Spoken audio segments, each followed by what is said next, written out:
I'm a 30-year-old guy who was engaged to a 27-year-old woman. Let me give you some background. Let's call her Sue, not her real name.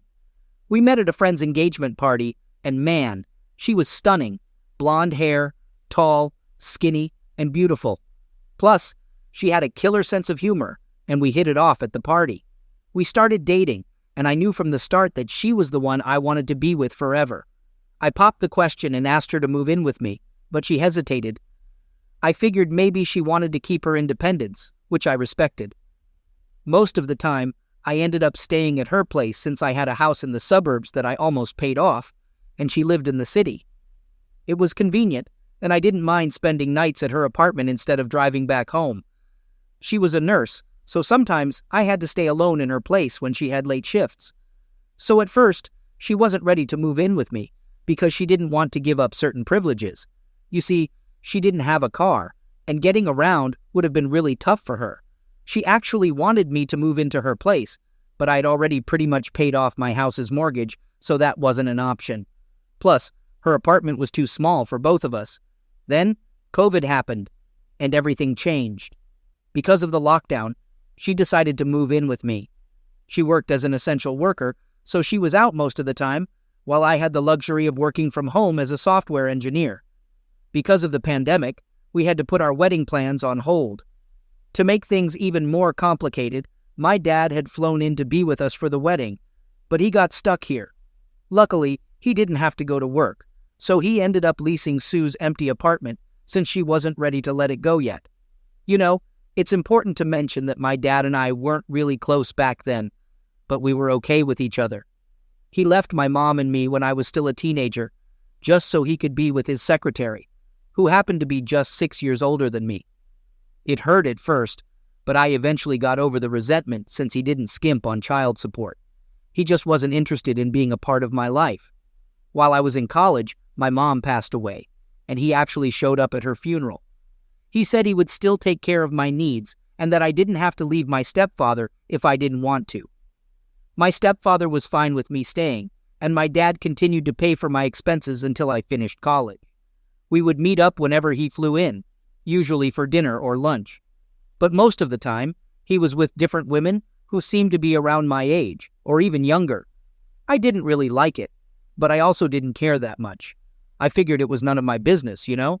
Oh, and by the way, he wasn't married or in any committed relationship during this time. So let me start by giving you some background on my relationship with my dad before I continue with the story. When the lockdown restrictions were lifted, Sue made a big decision. She wanted to quit her job and make a career change into tech because she was burned out with her current work. I was making a good 6-figure salary, so I could easily cover both of our living expenses without any issues. I wanted to help her out, so I offered to cover her living costs while she paid for her classes herself. She moved in with me, and I even set up a workspace for her right next to mine so she could attend her classes while being close to me. We spent a lot of time together, and sometimes we'd even have my dad over for dinner. Interestingly, my dad decided he liked staying in the same city as me and had no plans of leaving again. It was cool with me because he wasn't getting in the way of my life. Later, I found out the reason was that he had a new girlfriend he was pretty serious about. To give you some background, my dad is a wealthy guy. He inherited some major shares from his parents and waited until his late 40s to sell them, and they were worth a ton of money. He also had a high-paying executive job in a big multinational company, so he was making a lot. Once I settled into my new lifestyle, I got a promotion at work. Even though I still got to work from home mostly, I had to go to the office sometimes. But no matter what, I was always happy to come back home to be with Sue. We were pretty intimate and having a lot of fun during our free time. Sue started feeling restless being at home all the time, so after we talked it over, she decided to get a part-time job back at her old workplace as a temp nurse. The good thing was that she didn't have to take as many shifts, but she was getting paid better than before. She also eased up on her online classes, but after about 3 months of working again, she started complaining about being too tired, and she really looked exhausted too. I tried to help her by giving massages when I could and suggesting she take some time off work to rest, but she said she couldn't because there was nobody to cover her shifts. I didn't push it and let it be. Then she started coming home with expensive stuff she bought, But I wasn't suspicious because she loved shopping and had always sacrificed to buy designer clothes and shoes before we got engaged. I thought she could afford it since she didn't have to worry about living expenses. Gradually, she started taking more and more shifts until her schedule was just as busy as before. We hardly had time together as her days off and my work days didn't match, and she'd leave for work while I was still asleep and come home just before I went to bed. Despite all that, we still found time to be intimate. About 6 months after she started working, we began planning our wedding. She reduced her workload, saying it would allow us to focus more on the wedding planning. I didn't have any issues with that and supported her plans. I was too swamped with work to be deeply involved in the wedding preparations, but I trusted her decisions. So one night, she comes home and drops a bombshell. She's pregnant. I couldn't contain my excitement. I went all out, buying her a bunch of stuff and treating her to a dinner with my dad and his new girlfriend, who were just as thrilled as I was. Sue decided to quit her job to be a stay-at-home mom, and I supported her decision completely. By then, I had already finished paying off the mortgage and was in a great financial position to provide for my family. Life was going well. I'd come home from work, and Sue would fill me in on her day and all the wedding preparations she was making. I noticed that my dad was spending a lot of time with her, in a good way. It seemed like they were getting along great. What I didn't realize was that she was keeping things from me. When the phone bill arrived, I noticed she was constantly on the phone with him, exchanging lots of texts back and forth. Turns out, they were covering their tracks and I had no idea. Now that I know what was going on between them, I feel incredibly dumb and angry. I got suspicious when Sue kept coming home with shopping bags from fancy stores. It didn't make sense since she wasn't working anymore, and she wasn't using my money either. When I asked her how she afforded all those things, she gave me vague answers that set off my BS detector. So I decided to do some snooping. Once she realized I was suspicious, she stopped bringing new stuff home. But I noticed her with new bags and shoes I hadn't seen before, which made me realize she was still buying expensive things. I couldn't take it anymore and checked her purse, where I found a receipt from her recent shopping trip. Shockingly, it had my father's name on it as the buyer of those things. When she came home, I confronted her about the receipt, and she said my dad needed help buying a gift for his girlfriend, and she gave him advice. As a thank you, he got her those expensive things from the store. Her explanation kind of made sense, but something felt off. There's no way my dad would drop $5,000 on my fiancée just for helping him pick a gift.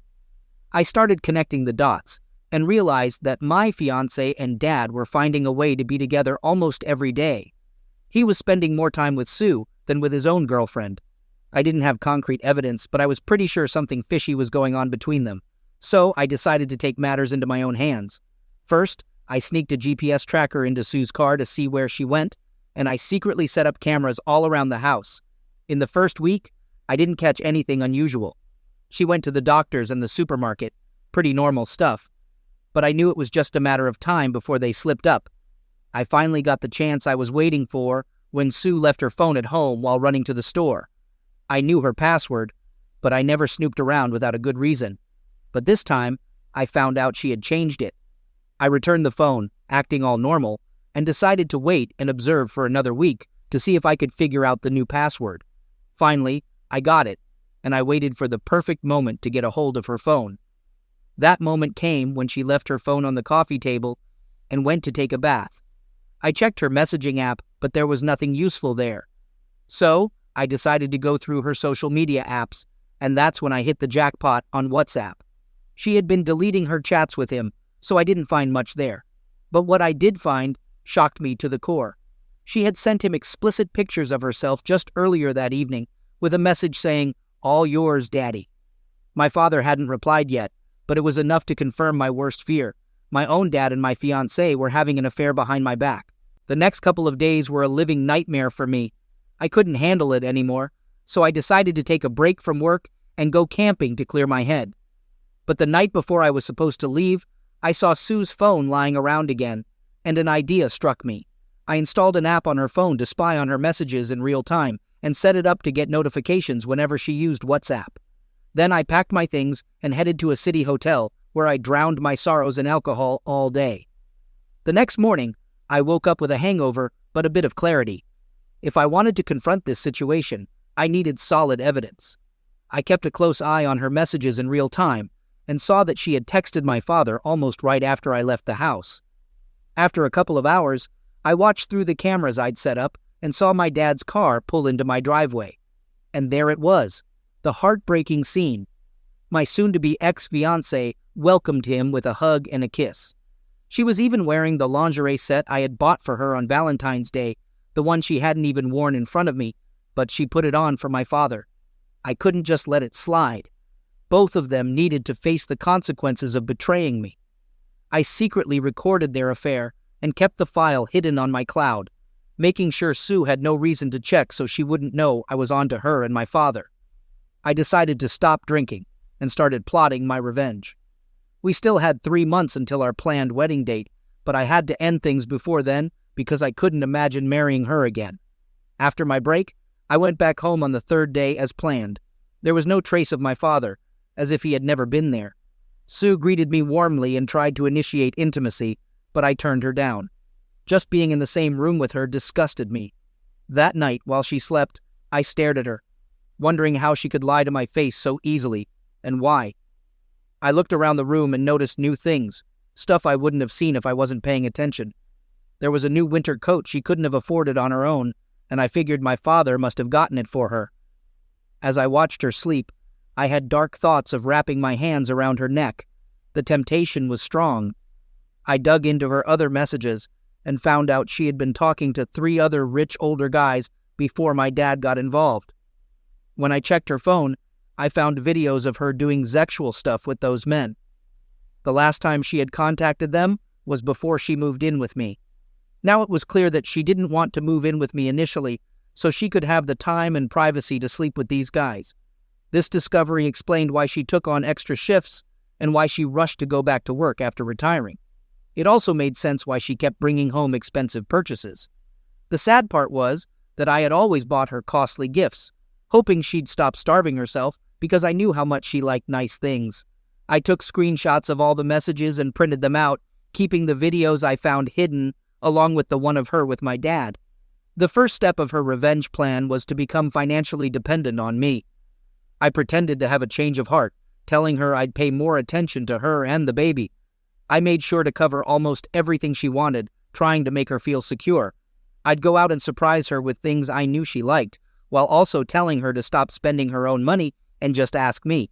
She agreed, being the greedy person she was. I wondered what she told my father, but after that, she stopped bringing new stuff home. I convinced my dad to buy a new apartment in the city so he could spend quality time with his girlfriend, who was also clueless about his cheating. My dad even said he was going to propose to her, and I pretended to be happy because it added a new twist to my plans. While I was spending more time with Sue, she still found moments to text my father and meet up with him. I could see everything happening in real time, but I didn't say anything. At that point, I wasn't even heartbroken anymore. I just wanted to put them through hell for what they did to me. My dad got a new apartment and moved out of Sue's place. I convinced her to sell the apartment and invest the money for the long term. I suggested she buy some crypto, but it was a shaky coin that might go belly up soon. Surprisingly, she agreed, and I helped her with the whole process. Taking control of her finances, I discovered that she was almost completely broke. Apparently, instead of getting money from her sugar daddies, she only received gifts. And since she stopped working, she had no income at all. I kept gathering evidence leading up to the wedding. My dad asked if he could propose to his real girlfriend during the rehearsal dinner, and I reluctantly agreed. The printouts of their conversations had piled up, forming a thick book's worth of evidence. I went to a guy who ran a publishing company and asked him to turn the printout into small books, making around 30 copies. That way, I could give them out at the wedding rehearsal, and there would be enough for everyone attending, including Sue's family and friends. I compiled everything into the book, which I titled Sugar Baby Sue. I was sure it would make a big impact. I spoke with the wedding planner and arranged to include the book in the gift bags for everyone at the rehearsal dinner. The wedding planner read the book and got all flustered. I warned her not to say anything to my soon-to-be ex-fiancée if she didn't want to lose her bonus. I also asked her to cancel all the wedding bookings since it wasn't happening and to keep things low-key. Thankfully, I managed to get my money back from some of the vendors we had hired for the wedding. I created a video montage from all the videos I had and added special effects to make it more impactful. I sat down with my father's girlfriend and spilled the beans about everything that had been happening between the man she loved and the woman I loved. She was devastated and wanted to break up with him right away, but I pleaded with her to wait until I had completed my revenge. During the wedding rehearsal, when my father took the microphone and started talking about marriage and how Sue and I would be a perfect couple, I secretly signaled the DJ and my father's girlfriend. While my dad was talking, the DJ prepared to play the video I had sent him. When my father presented the ring he was going to use to propose, the whole audience gasped. He thought they were shocked by the ring, but it was actually because of the video playing in the background. Everyone was horrified. At the end of the video, I made a little speech telling them to check the special book in the gift bags. The party ended with Sue's parents yelling and screaming at her. I left without her and went back home. While we were at the party, I had Sue's belongings arranged outside the house and changed the locks and passcodes so she couldn't get back in. I think she managed to get a ride home because I heard her knocking on the door late at night. The next day, I sent her a long message making it clear that I wanted nothing to do with her anymore. I told her not to use the child as an excuse to stay in my life. I said that when the baby was born, she should have her lawyer contact mine so we could do a DNA test. Only the results would determine if I would ever talk to her again. I didn't bother texting my father. I blocked them on social media and changed my phone numbers. I even sold my house and bought an apartment in the city. I cut off all contact with them completely. Update. It's been 9 months since then, and Sue contacted me through my lawyer. The baby was 3 months old, and she wanted to do the DNA test. The results came in, and I am not the father of the baby, and neither is my father. I can finally remove her completely from my life. Story 2. Let me start from the beginning here. Yesterday, I had a meeting with my fiancée at our wedding venue to finalize some details, as we're getting married in 4 months. We drove there separately since she was coming straight from work. Towards the end of the meeting, she mentioned that her friend needed a ride home, and she asked if it would be okay. I didn't think much of it since I know her friend well, and it wasn't too far from our place. Once I got home, I tried to reach my fiancée for the next 3 hours, but she didn't answer. At around the 1:30 mark, I texted her friend to check if everything was all right. I was really worried. Finally, my fiancée came home and said sorry for taking so long. She hung out with her friend for a bit before heading back. I was okay with it, but asked her to keep me informed next time. But then, her friend replied a few minutes later saying, "Sorry, I couldn't make it to the venue. I didn't see your fiancé tonight." I was confused and asked her why she would say that. She replied saying she didn't know and walked away. At this point, I was really suspicious and felt something was off. I've never done this before, but I checked her phone records. Yes, I did it, and I don't regret it. I noticed that when she went outside, she called her friend who texted me right after she went out. I also saw a 1-hour call with a number I didn't recognize while she was on her way to the venue. I started asking her various questions about the rental place they went to and other things. She answered quickly, and her explanations seemed legit. I thought, maybe I'm overthinking this. I should calm down and sleep on it. This morning, I asked her to show me the text from her friend asking her for a ride, and I said I would apologize for questioning her the night before. However, she refused to show me. Then I confronted her about the call I saw on her phone while we were driving to the venue, and she said it was the friend she picked up later. I knew right then she was lying because I had checked her phone records, and it didn't match. She then changed her story, saying she needed to meet a coworker named Michael to discuss a patient. I was confused and asked why they couldn't discuss it over the phone. I was getting really suspicious at this point since we've always been honest with each other. I asked her to show me the texts with Michael, but she refused. I questioned why she wouldn't show me if there was nothing to hide. I even asked if she was having an affair, or if she didn't want to be with me anymore. She paused for a moment, and then started listing all the things she thinks are wrong with me, like working too much, not spending enough time with her, and not listening. I was shocked at this point because all of this was news to me. I started putting things together and realized something fishy was going on. I insisted on seeing the texts again, and after about half an hour of convincing, she finally showed them to me. They were crazy, filled with sexual content, and talking a lot of crap about me. It was clear that she wanted to be with him and that they were basically in love. She just started this job 1.5 months ago, and he's her co-worker, much older and divorced with multiple kids. Meanwhile, I have been financially supporting her while she got back on her feet, and she was working extra hours to avoid getting a part-time job. We live together in our house with 3 dogs and a horse. I can't believe this is happening, especially since we were supposed to get married in 4 months. I'm feeling lost and don't know what to do. Any advice would be appreciated. Update. So I finally had a chance to talk with her tonight and sort things out. But, once again, she tried to put the blame on me for what she did. She justified her cheating and lying, saying it was because I didn't communicate well and didn't listen enough. According to her, if I had been a better listener, she wouldn't have started talking to that guy. She complained that I spent too much time in the office working and not enough time with her. I tried to explain that I was putting in extra hours at work to support her and the family financially while she was struggling, so she wouldn't have to get a part-time job. But she said she would rather have gotten a part-time job, which doesn't make sense to me at all. She thought since the whole thing was short-lived, just 1 week she claims, and they only made out once, we could move past it.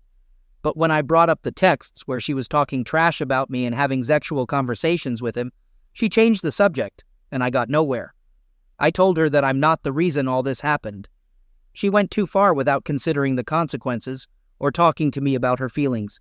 I explained that I can never trust her again, and this mess is all because of her actions. It's her choice if she wants to try and blame me for all of this. Towards the end of our talk, things calmed down a bit. I told her, listen, we really need to figure out what to do about the house we own together and our 3 dogs. After some discussion, we reached 2 options. Either I stay and buy her out, or we sell the house and find new places. As for the dogs, we still need to decide who gets which one. That's where we left things tonight, and I'll keep you all updated on how things progress. I'm curious to know what you all would do about the house. I can handle the financial aspect alone, but it's a big place with nearly 3,000 square feet and 5 acres of land, mainly bought for her horse. She's taking the horse with her and boarding it at a barn when she leaves. Update. Day 3. I had a long 3-hour talk with her tonight. We discussed our relationship and what led to everything that happened. It started with her pointing out what I did wrong in our relationship. Lack of communication, spending too much time working and on my phone. I can't deny any of these points. My reason for working so much was to support the family. I run an e-commerce business on the side, and I'm the only one handling customer service, so deals happen around the clock. I'm always on the clock. I should have been better about putting my phone aside and responding to people the next day. The lack of communication was a two-way street, and a perfect example of that is the fact that I had no idea she was unhappy with any of this. She never communicated it to me.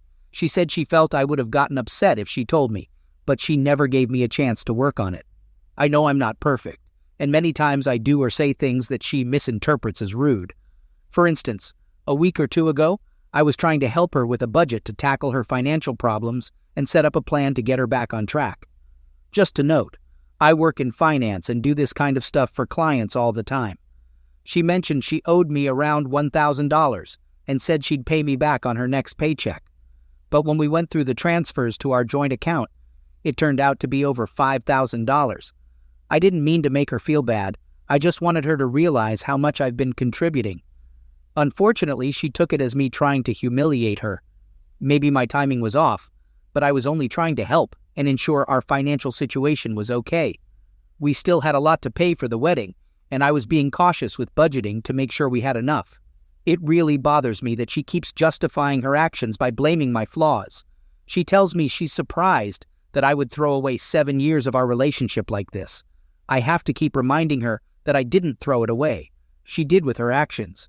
She says I told too many people too quickly, and we could have resolved all of this between us. She also believes she wouldn't have talked to someone else if I was a better listener and communicator. I finally figured out the full extent of the affair, and based on the texts I read, I believe it started about 2 weeks ago. I'm not sure if they had met up outside of work before, but this time, he asked her to the park to play basketball and talk. They ended up making out, and while I'm pretty certain it didn't go further than that yet, I believe it would have in the near future. She insists he's not her boyfriend, and tonight she's gone off somewhere, and I'm guessing it's with him or a girlfriend. Living together is awkward right now, but I hope this gets resolved soon. I think she wants us to get back together and work things out. The main issue was a lack of communication that built up over time while we lived our boring, simple life. We never discussed this problem, and instead of talking to me, she acted out and spoke badly about me behind my back. She can be very sneaky, and I don't know if I can trust her completely again. The easiest thing would be to take her back, but I don't think I'd ever be truly happy doing that. Understanding the real cause has helped me feel better. It gives me a chance to work on my own flaws and communication issues and view things from a different perspective. Today, I hit the gym and plan to stick to a routine. I'm also going back to studying for my CFP designation. I took the week off work to focus on my mental health. I called the wedding venue and officially canceled the date. We got some money back, but we still lost a bit unless someone else takes the date.